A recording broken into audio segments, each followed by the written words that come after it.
சட்டம் ஒழுங்கு சரியில்லாமல் இந்தியருக்கு சாவை கிடையாது என்ற இந்தியாவின் வரலாறு.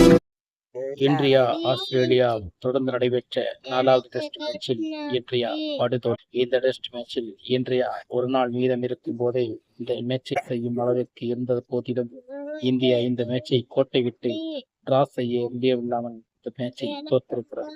இந்த தோல்விக்கு முழுக்க கேப்டன் ரோஹித் சர்மா, விராட் கோலி தான் காரணம். ஏன்னா சீனியர் வீரர்கள் இந்த மேட்சில் வந்து சைன் பண்ணவில்லை, மேட்சை சரியான முறையில் அடிக்கவில்லை. இப்பேற்பட்ட மேட்சுகளை சீனியர் வீரர்கள் கை கொடுக்கவில்லை என்றால் இந்த மேட்சை எப்படி நீங்கள் திருத்தப் போகிறீர்கள் என்று. ஆனால் இந்த மேட்சில் இந்தியா பண்ணுவது மிக ஒரு ஏமாற்றமாக, ரசிகர்களுக்கும் மிக ஒரு ஏமாற்றமாக இருக்கிறது. இனி இந்தியா மீண்டு வர வேண்டும் என்றால் முக்கியமாக ரோஹித் சர்மாவை டீமை விட்டு மாற்றுவது தான் நல்லது. தயவு செய்து கிரிக்கெட் வாரிய குழு ரோஹித் சர்மாவை டீமை விட்டு கேப்டன் பதவி விட்டு மாற்றுவது தான் நல்லது போல் என்றால் இந்த மேட்சை இந்தியா ஜெயிக்க முடியாது என்பது திட்டவட்டமாக தெரிகிறது. நன்றி.